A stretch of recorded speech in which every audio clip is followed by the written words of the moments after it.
The first part of this chapter just is on how carbon is at the center of us having a lot of different kinds of molecules and diversity in our molecules in our cells. All right. So just like always, we have our learning objectives. This is your study guide. This is what you need to know in order to ensure that you've covered everything you need to cover. Okay. So the first thing we're going to talk about is the word organic. So when you hear the word organic, what do you think? What words come to mind when you hear the word organic? Food, okay, organic foods. What else? Made of carbon, good. What else? I personally think expensive. Healthy, good. They're way more expensive. They're good for us though, right? So the word organic in chemistry has a little bit of a different meaning compared to what we say in the grocery store. All right, and it does. It means no chemicals, right? No chemicals added. And oftentimes it even means no hormones added, right? So in chemistry, the word organic refers to molecules that are made of carbon and hydrogen. So it has to have carbon and hydrogen to be considered organic. All right. So can you think of anything that would be considered organic based on what we've learned so far in this class? Okay, us. So what makes us up us?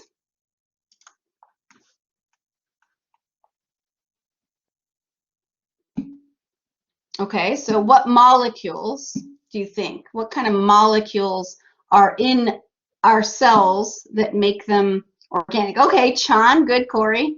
They're made of CHON. So we know that most of our molecules are made of CHON. So let's think of this one, right? Do our bodies use this one for anything? What is that? Does anyone remember from earlier today? Okay, that's glucose, that's sugar. What does our body use that for? Energy, ATP. And look, it has carbon and hydrogen. That makes it organic. Ooh, and it also has oxygen. That makes it polar. So that means water can form around it. So we're good to go, right? What about, we learned this one too this time. Do you think that's organic? Yeah, that's methane. It's organic. Is it something that's necessary for living cells? Probably not. There's no oxygen. It's not polar, so it's probably not. Okay, what about this one? We've talked about this. What's that?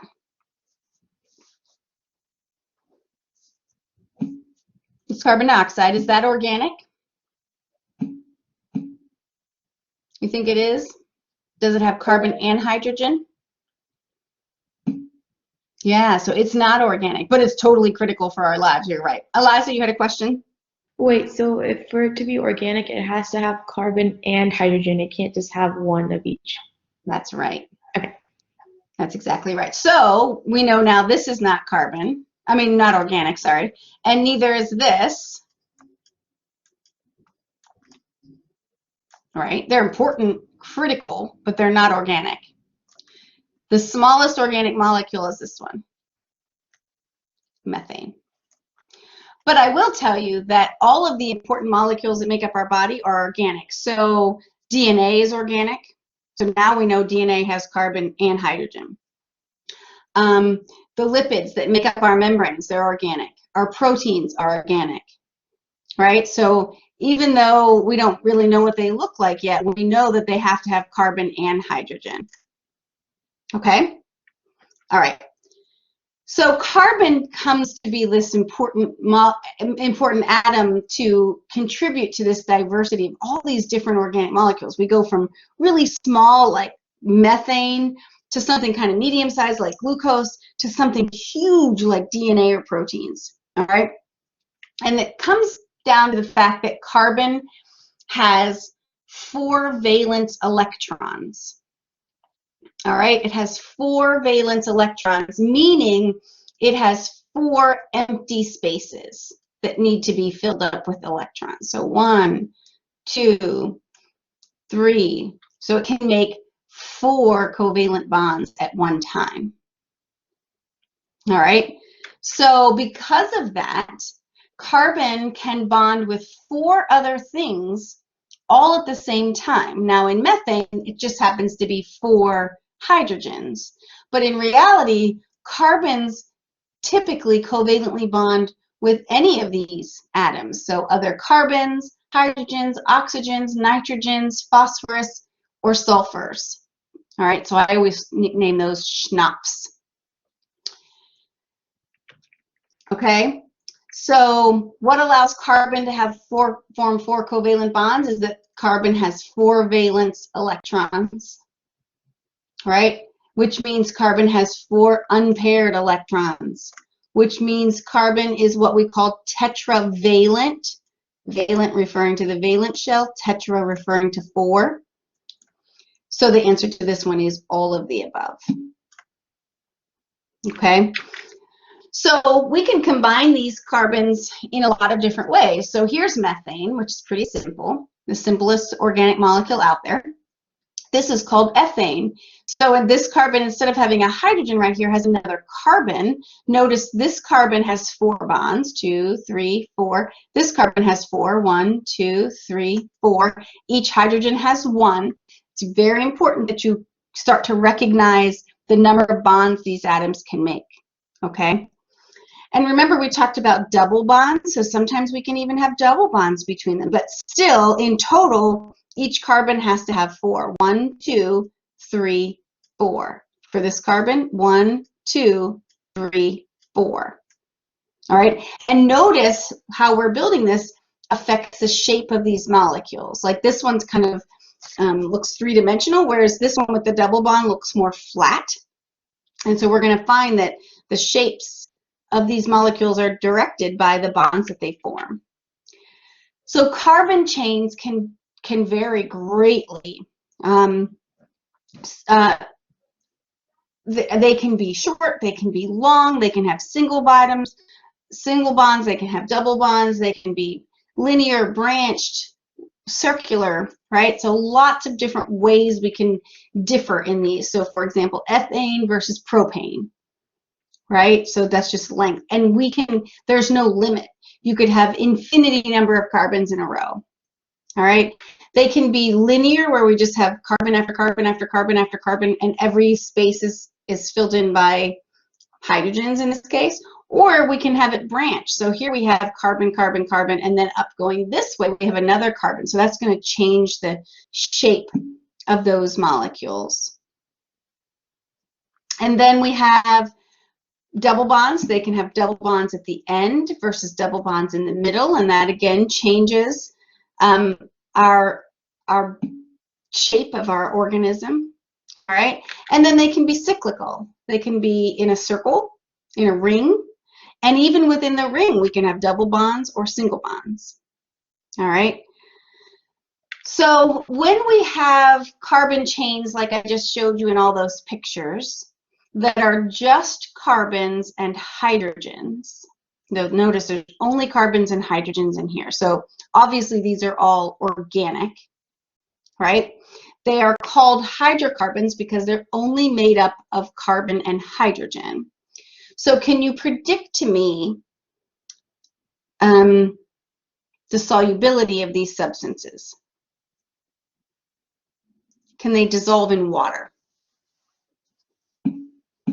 No. Why not? Use vocabulary.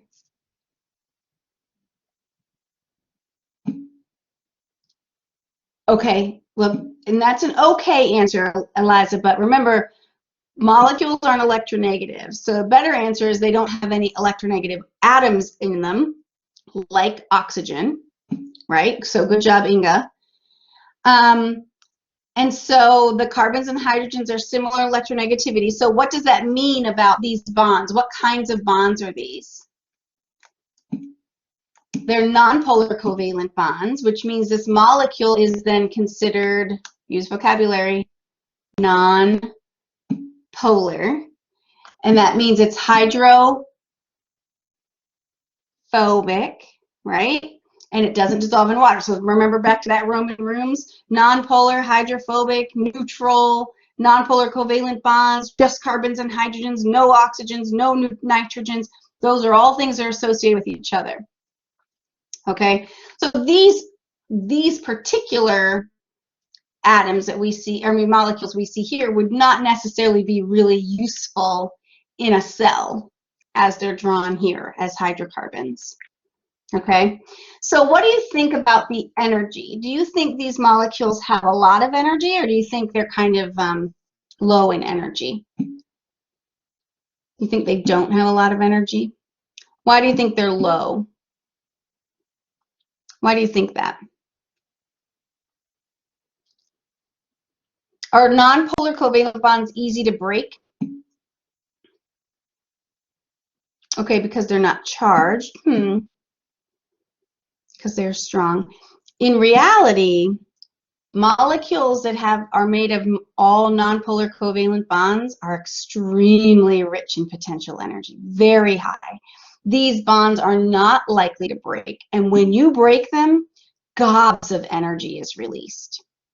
All right, so these are the molecules that we're digging down with fracking and oil and trying to find way down below the ground, because these are the ones that are rich in potential energy. All right.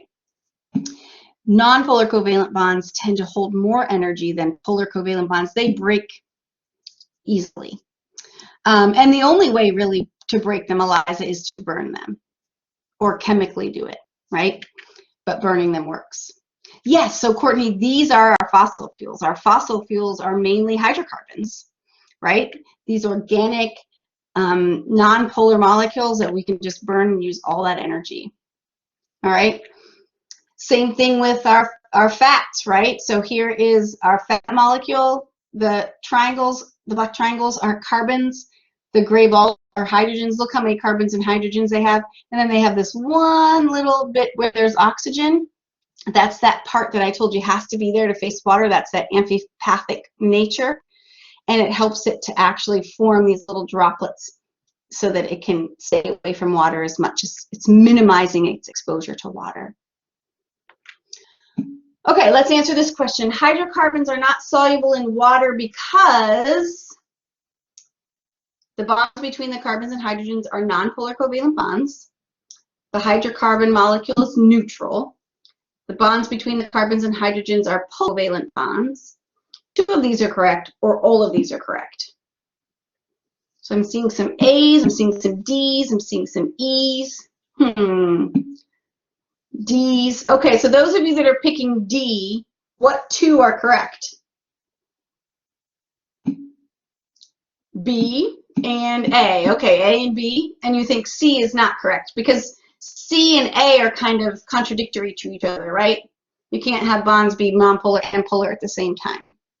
Okay, so you're right. The answer is D. That the bonds are nonpolar, and that makes them molecule neutral. Yay! Good job. Let me see my time. I have 1 more minute. So let's look at these two real quick and tell me what the molecular formula for this molecule would be. So how many carbons and how many hydrogens? So it would be